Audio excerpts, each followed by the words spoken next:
situation ngayon. Dumadami na yung, hindi naman dumadami, pero may dumarating ng mga tao. I was just there. Palabas na tayo ngayon.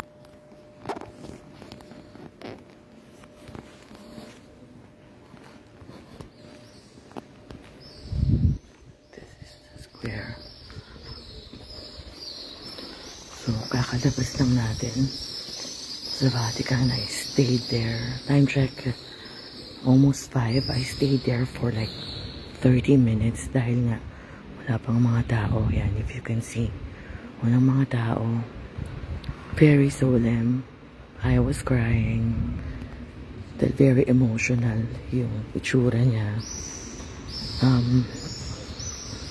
Medyo nakikita mo na yung decomposition. Medyo black na yung mukha. So here is the square. Walang tao. As in, wala pa rin yung mga nakapila. I was so blessed. So blessed. Kasi wala. So this is where I stood the other day. Took a picture during Easter Monday nung nalaman natin na wala na si Pope Francis. And now it's still here, and there are people, most of them policemen and like volunteers, and they're preparing the piazza. Madilim na madilim pa. It's almost 5 a.m.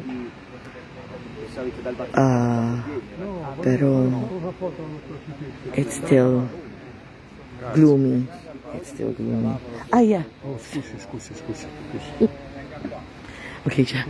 Medyo na-hit lang niya ako kasi gusto niya mag-picture sa cross, so naatrasan niya ako. But it was okay. We're solemn and we're... Yeah. So, I am going now. I was blessed to be inside. Of course, no photos and no videos inside dahil isa lang ako doon. Kitang-kita tayo ng mga police and Swiss guards. So, I hope you guys can come. Wala pang pila, oh. Sana before you go to work, yung mga nasa Roma, please come and, you know, nourish or enjoy or participate in the solemnity nung lugar para makasama nyo si Pope for the last time. I was blessed, although pinapatabi kami dahan-dahan, pero nandun lang ako sa gilid and I can see the hands kasi if you go directly dun sa path walk, makita mo yung face niya, pero you only have to stay like 2-3 seconds. I was there for 5 seconds and then you have to go na, move forward. So, pwede kaming magstay sa side kasi nga wala pang mga tao. So, we stayed there. I stayed for 20-25 minutes there. At ang sinabi ko sa sarili ko, hindi ako aalis hanggat di ako pinapaalis ng mga guards na nandoon. Eventually, people started coming, pero mga kukonti lang naman, mga 4-5, ganun. But they're starting to come na inside the church. So, pinapa-move kami na pinapa-move until nasa side na lang ako, and I still didn't take the picture because bawal nga siya. So, when I went further away, yun, pwede na mag-picture sa mga malalayong side nung simbahan. Okay, behind me, yan yung yan pa rin yung cross with the Easter curtain pa yan. Very solemn, walang tao. On my side, I only have like 4 or 5 people. And on the other side, wala pa. So, yan, this is Vatican right now. So, if you have the time, guys, bago sana kayo pumasok sa work, they did not close. Katulad nung sinabi nila na hanggang 11 p.m. lang. Hanggang 12 midnight kagabi. No, they were open the whole time, the whole night.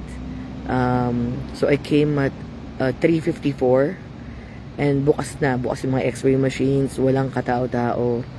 So I was able to enter with ease. Nakipag-usap pa ako dun sa mga guards sa labas and they were telling me sige, go na, go, kasi walang tao. At least makita mo siya ng mas mahaba-haba. And so I was so happy and blessed, of course. So guys, I offered prayers for everybody that I know, and you know, everybody na naaalala ko when I was there inside. Of course, all my family, my friends, especially to Mama Ida and Mama Nita.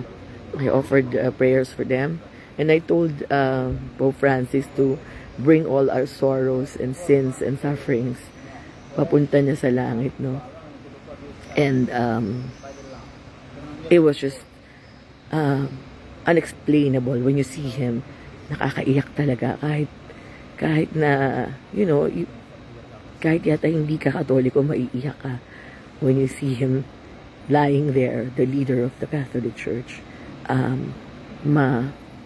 It was emotional, but it's heartfelt talaga.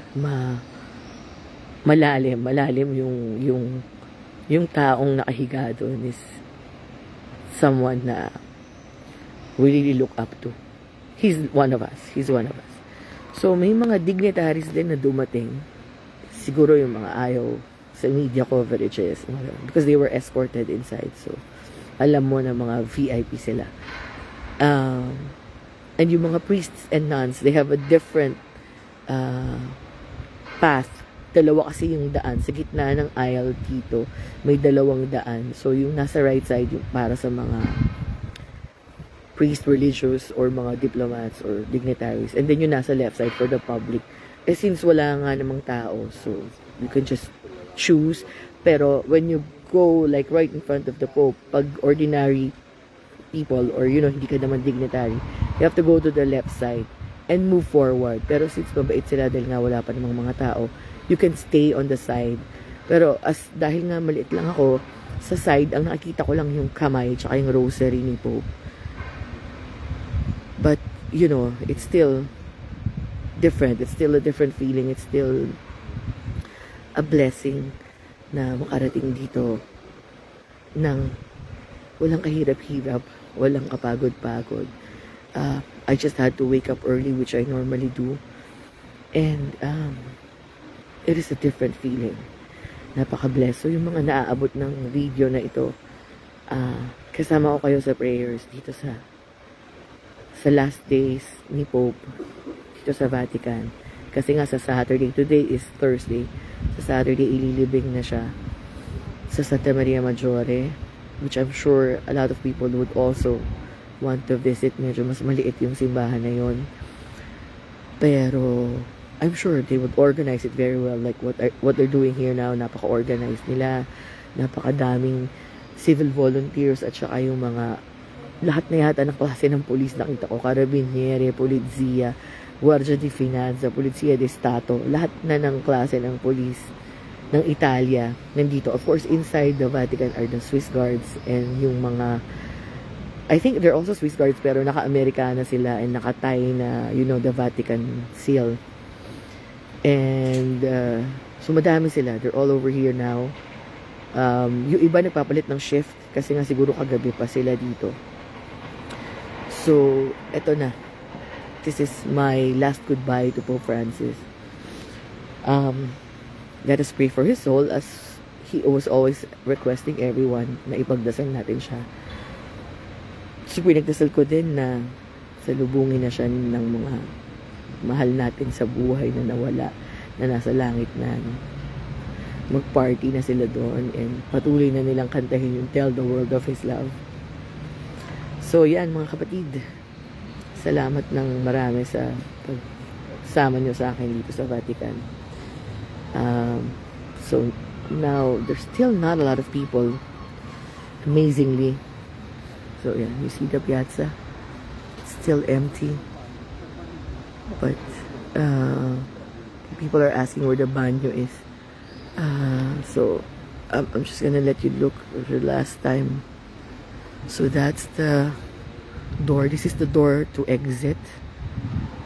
And yan, very few people are here. So yung mga pwede pang humabol, guys, come on.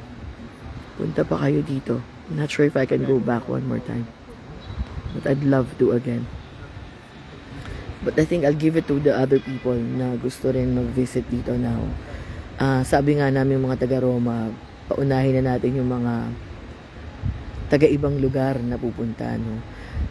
But you know, when I woke up this morning, I said, this is a small sacrifice to wake up at 3 a.m. Actually, sa sobrang prepared ko, kumain ako ng kanin at adobo para sa mahabang pila. Very fortunate na walang pila, walang hassle, walang pagod, walang antok. Na nakapasok ako at nakapag-stay ako ng matagal. Salute eh. Nakapag-stay ako ng matagal sa loob. At nanamnam ko yung moment with the Pope na very few people, very solemn, very emotional. So, ayun lang. I will see you guys and offer a prayer to the Pope. Buongiorno.